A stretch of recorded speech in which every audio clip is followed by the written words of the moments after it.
चाची ई रहल हमार स्कूल। और चाची ऊ देखिए उहे है हमार शिक्षा मैडम। और देखी चाचा से लड़त झगड़त बाड़ी।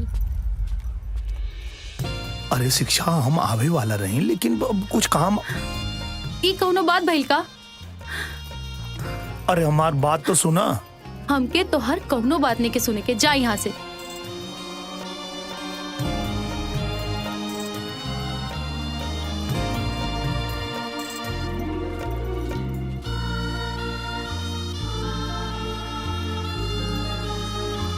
बल्लू तू अपना क्लास में जा और सुना अपना चाचा के मत बताइए कि हम आज स्कूल आई रहनी। ठीक है, बाय बाय। अच्छा ठीक बा, हमारे को बात मनबो। हम ना मानब, काहे से कि तोहरा कारण हमार दिन खराब भइल और तू एगो कॉलो ना कइला। अरे तू समझ ले नहीं कुछ हाथ।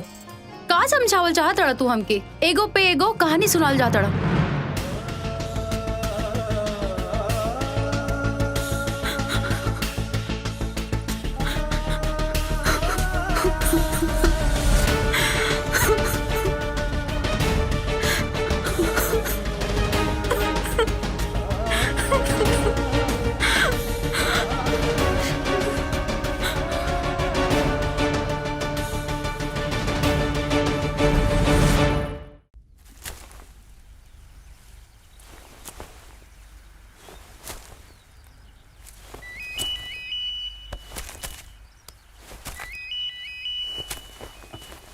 राजा भैया हाँ फोन आयल बा, फोन शिक्षा मैडम के फोन बा। हाँ बोला। अच्छा सुना, कल भोला बाबा के मंदिर में आ जाइए। काहे कोनो खास बात बा का? अरे हाँ, कल तीज बा और हम तोहरा खातिर व्रत रखतानी। अच्छा तो हमारा आवल जरूरी बा का? तो काहे ना आइल जरूरी बा? तोहरे खातिर तो व्रत रख ले बानी ना, व्रत तू ही तोड़बा। By by. राजा भैया, जब ही मैडम के पता चली कि तार शादी हो गई बा तो तार बाजा बाज जाई। बात तो सही कहता रे। जो अब काम देख। ठीक बा।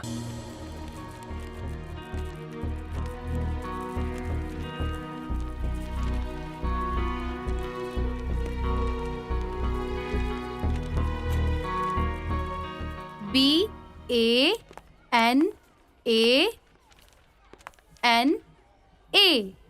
बनाना। बनाना मीन्स केला। अब जल्दी से आप लोग अपने कॉपी में नोट कर लीजिए और याद कर लीजिए। 10 मिनट बाद आप सबसे पूछूंगी। शिक्षा मैडम जी। हाँ जी। 10 मिनट के लिए फ्री हैं आप? जी जी बोलिए। कैसा चल रहा है आपका क्लास? बहुत अच्छा चल रहा है। आज आपका क्लास नहीं लगा क्या? नहीं, बच्चे पढ़ रहे थे अपने क्लास में तो हमें टाइम मिला तो हमने सोचा चलो आपसे मिल लेते हैं। अच्छा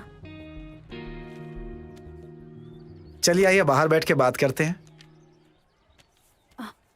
देखिए मजनू लाल जी, आप जाइए, मेरा क्लास चल रहा है, मैं नहीं आ सकती। मैडम हमके याद हाथ सुनाई रहुआ के। बैठ, बात कर रहे हैं ना दो टीचर। बैठ। हाँ? पढ़ अपना ध्यान से। देखिए मजनू लाल जी, आप हद पार कर रहे हैं। अगर आप नहीं गए यहाँ से तो मुझे मजबूरन प्रिंसिपल जी को बुलाना पड़ेगा। जाइए यहाँ से। मैडम आप जानती हैं ना अभी हम कुंवारे हैं। जी। तो कुंवारे को आप दुत्कार रही हैं और शादीशुदा आदमी से आप नैनमटक्का कर रही हैं। क्या मतलब है आपका? मतलब तो आप बूझ ही गई होंगी। वो जो रोज रोज लड़का स्कूल में आता है ना, उसकी शादी हो गई है। हाँ? और आप उसके साथ नैनमटक्का करके हमें भाव भी नहीं देती हैं। ये क्या बोल रहे हैं आप? जी मतलब हम सही बोल रहे हैं। आपको विश्वास नहीं है मेरे ऊपर तो उसके भतीजे से पूछ लीजिए आप। चलता हूँ।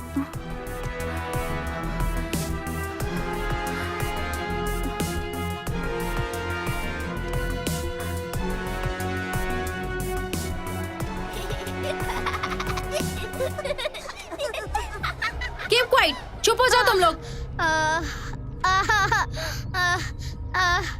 हे भगवान, क्यों और के गलती की सजा हमरा के काहे देता है मैडम जी? सच सच बतावा, तोहर चाचा शादीशुदा बाड़न की ना? नहीं तो आज पूरा दिन तोहरा के एंगने मुर्गा बना के रखब। सच सच बताओ तनी, हमरा चाचा के बियाह हो गइल बा, अब तक जाए दी।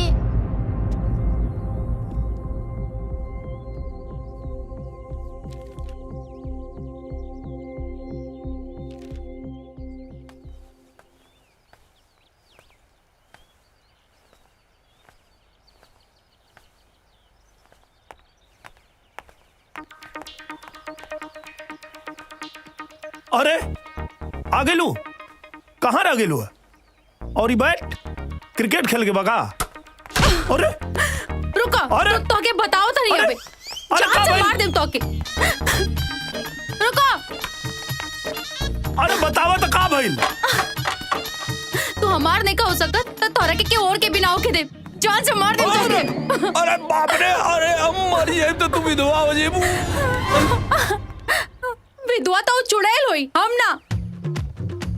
देखा ये बियाह जल्दीबाजी में और हमरा मर्जी के बिना भइल बा। और देखा भले हमार बियाह ओकरा से भइल बा, लेकिन आज भी हम तोरे से प्यार करेनी। का मतलब भाई प्यार के? देखा अब भगवान ओकर रिश्ता तोड़ के तोहरा भाई से ओकर रिश्ता तोड़ के हमरा साथे जोड़ देवे, लेकिन हम तोहार कसम खा के कहता नहीं, आज तक हम ओकरा के छोले नहीं की। आज भी हम तोहरे से प्यार करेनी। टका बिया करबा हमसे? हाँ काहे न करब? हम तोहसे प्यार करेनी तो काहे न तोहसे बियाह करब? चला तू कहता अभी तोहसे गुप्त बियाह कर लेता नहीं। गुप्त रोग होला, गुप्त बिया ना। अरे जवन कुछ भी हो थोके, लेकिन हम तो तोहसे बियाह करे के तैयार बानी ना, तब तो तोके भरोसा हो जाए ना कि हम तोहरे से प्यार करेनी। ना पहले ओके तलाक दो, तब हम सोचब। हे भगवान, एक और मुसीबत में पड़ गई। भूमि जी हमके तो से कुछ बात करे के रहे। कहा का बात बा? बहू दादाजी बहरे बैठल बाड़े खाए खातिर, लेके आवा। जी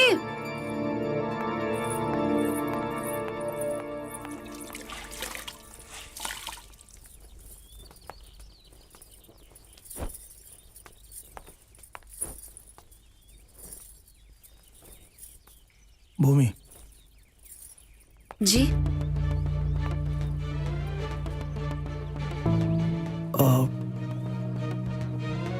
का भइल? कुछ ना।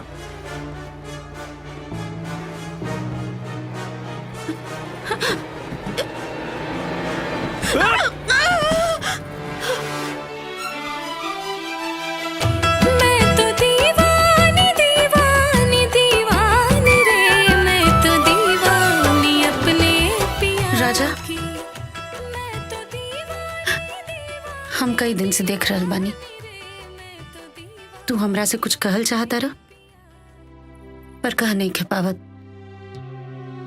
ना था। राजा हम तोहार पत्नी बाद में हई, पहले तोहार दोस्त हई। बतावा ना का बोलल चाहता रह? अब ऐसन कोनो बात तो नहीं के। कोनो बात नहीं के।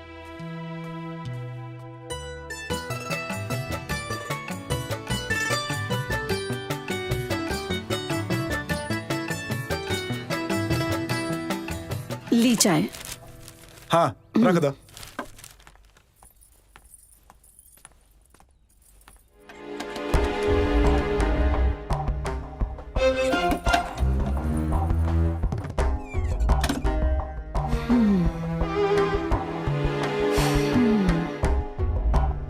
एक को चूड़ी टूटल नहीं खेबा।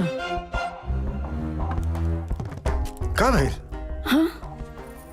काल राउर बाबा सोचत रहलेन कि देवर जी बाप काहे नईखन बनत। देवरानी साहिबा के कुल सुहागन चूड़ी देख कर पता चलता कि देवर जी और उनकरा बीच में कुछ ठीक नहीं खे। अब चूड़ी देख के तू भविष्यवाणी करे लगलू। जा ना किचन में कुछ कार होई, जा कुछ काम कर, सब कुछ ठीक बा। अरे कुछ ठीक नहीं खे, ये हम दावा के साथ कहतानी। हम दावा के साथ कहता नहीं सब कुछ ठीक बा। तब लाहे चाय तो ठीक से बनते नहीं खे, भविष्यवाणी करे लगलू। जा जा अपन काम करा जा। खा। अरे राजा के खनवा लावा जल्दी। ना ना तू लोग खा, हम क्या आ जाए। अरे अरे का भाई का भाई अरे भूमि अरे अरे नीरज मुंह का देखत बड़ा, गाड़ी निकाला, गाड़ी जल्दी हॉस्पिटल लेके जा। भूमि के अरे जल्दी जा। निकाला तानी। हाँ जल्दी लेके आओ बेटा। चल चल चल चल जल्दी चल। कहाँ हो गए?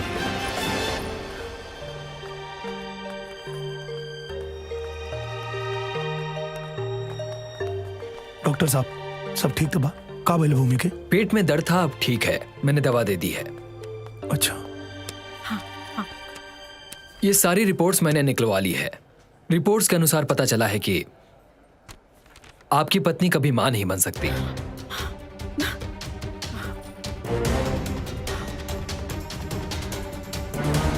उनके पेट में जो दर्द था उसके लिए मैंने दवा लिख दी है। अब आप चाहें तो उन्हें घर ले जा सकते हैं।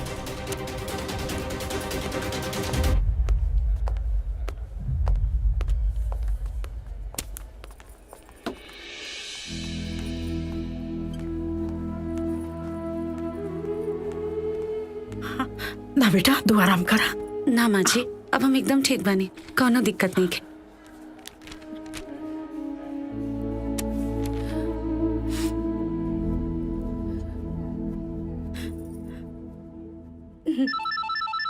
हाँ हेलो दादाजी, भूमि कबो माही ना बन सकेले। क्या? हाँ दादाजी।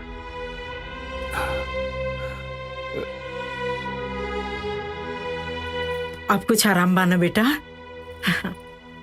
ठीक हो जाए। भूमि बेटा अब तबीयत कैसी? अरे नहीं नहीं नहीं, तुम लेटी रहो, लेटी रहो, आराम करो, तुमको आराम की जरूरत है। राजा इधर उधर घूमना बंद करो, फालतू में घूमते रहते हो। घर में रह के बहू की सेवा करो और देखभाल करो बहू की। जी। पर बाबा अब हम ठीक बानी। हाँ तुम ठीक हो बिल्कुल, लेकिन तुम्हें आराम की जरूरत है। तुम आराम करो, तुम घर के काम की चिंता मत करो, बड़ी बहू सब संभाल लेंगी।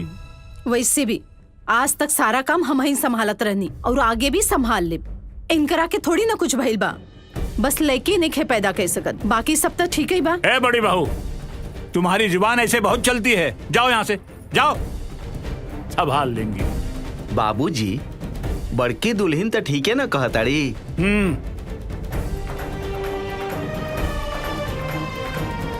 भूमि बेटा इन लोगों की बात को दिल पे मत लेना, समझी बेटा? तुम सिर्फ आराम करो, मैं हूं ना, आराम करो। राजा। हाँ बाबा। बहू की देखभाल करो जी। ठीक है? ठीक बा। मैं चलता हूँ बेटा। जी। अच्छा बेटा तू आराम करा, हम आवता नहीं। राजा हाँ तू ख्याल रखिया।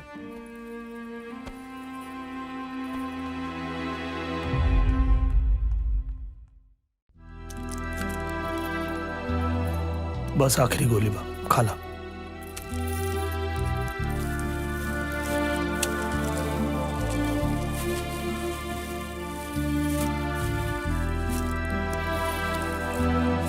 राजा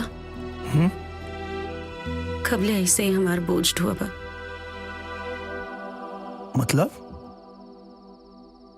मतलब ये कि हम चाहता नहीं कि तू दूसर शादी कर ला।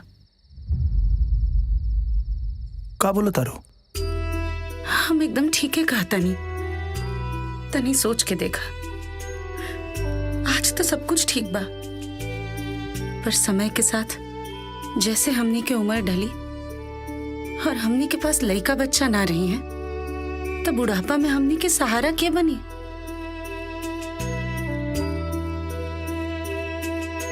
और तू बिल्कुल चिंता मत करा, जैसे एक घर में दो बहन प्यार से रहेली, वैसे ही हम ओकरा साथे प्यार से रह लेब। भगवान के भी यह मर्जी है, प्लीज तू दूसर बिया खातिर मान जा। इतना आसान नहीं है। अगर हम मान भी जाए, घर वाला लोग मान भी जाए, बाबा कबो न मनिए। बाबा के हम मना लेब।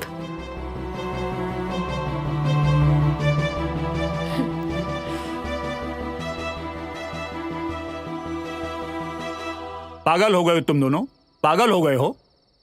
7 जन्म साथ रहने का वादा किया था और अभी 7 महीने नहीं बीते और शादी टूटने की बात हो रही। आखिर क्या दिक्कत है लोगों की शादी से? बोलो क्या दिक्कत है?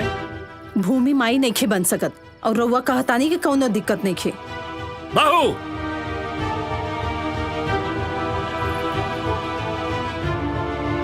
बाबा दीदी ठीक है तो कहता रही, जब हम संतान सुख नहीं की दे सकत तब कम से कम इनका के दूसर बिया कर लेवे के चाहिए ताकि ये घर में खुशी आ सके। और यही में हमने दोनों लोग की सहमति बा बाबा। लेकिन मेरी सहमति नहीं है। और हम सहमत नहीं खी। ई दूसर ब्याह के बात कही तू लोग बंद करा।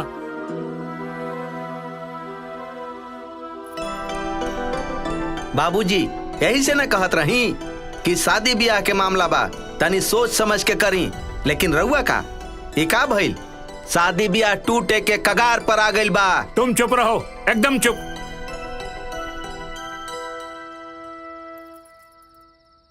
भूमि बेटा, अभी आपकी बहुत बड़ी उम्र पड़ी है, पूरी जिंदगी पड़ी है तुम्हारी।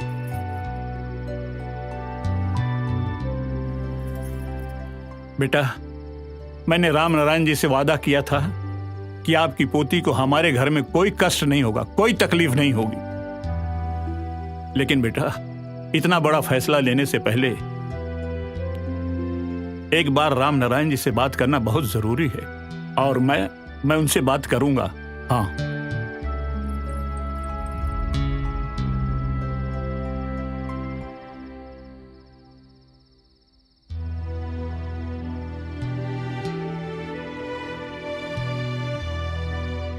बेटी, क्या तुम भी यही चाहती हो?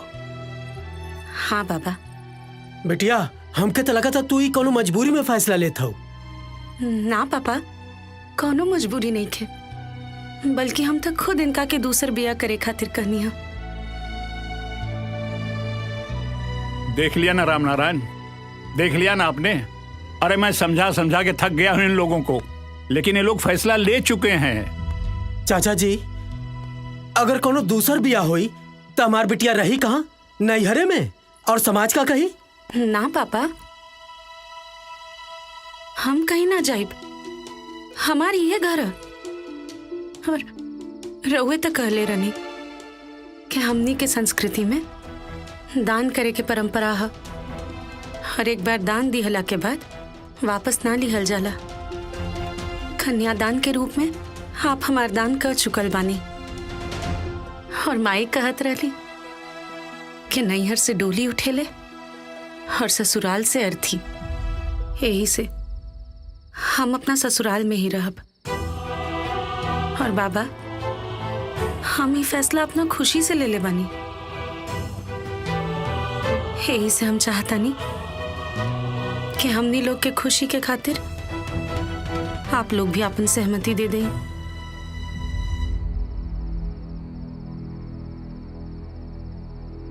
ठीक है बेटी, जब तुम सब लोगों ने सोच ही लिया है तो इसी में हमारी खुशी है।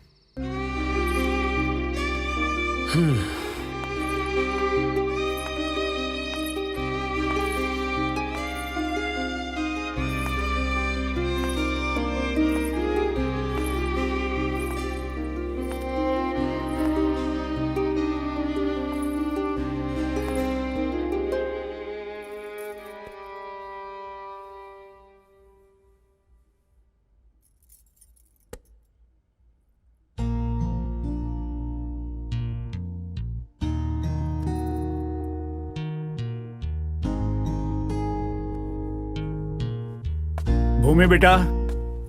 जी बाबा, आई बैठी।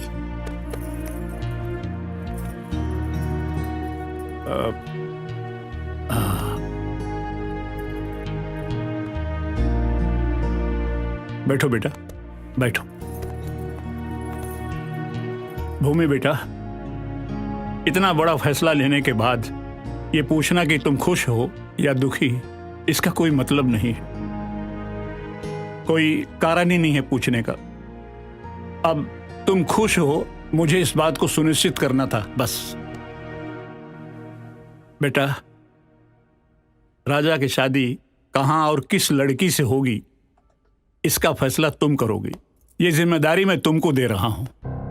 लेकिन बाबा हम राजा और आप मिलके देखो बेटा, मेरी जिंदगी के अब 4 दिन बचे हैं, लेकिन तुम्हारी तो पहाड़ जैसी जिंदगी पड़ी है। पहाड़ जैसी जिंदगी पड़ी है बेटा। और मैं चाहता हूं कि तुम राजा की शादी एक ऐसी लड़की से कराओ जिसके साथ तुम पूरी जिंदगी खुशी खुशी गुजार सको, और मैं तुम्हारी खुशी देखकर निश्चिंत होकर मर सकूं, बस। हाँ बेटा। अब भूमि बेटा, मैं चलता हूं।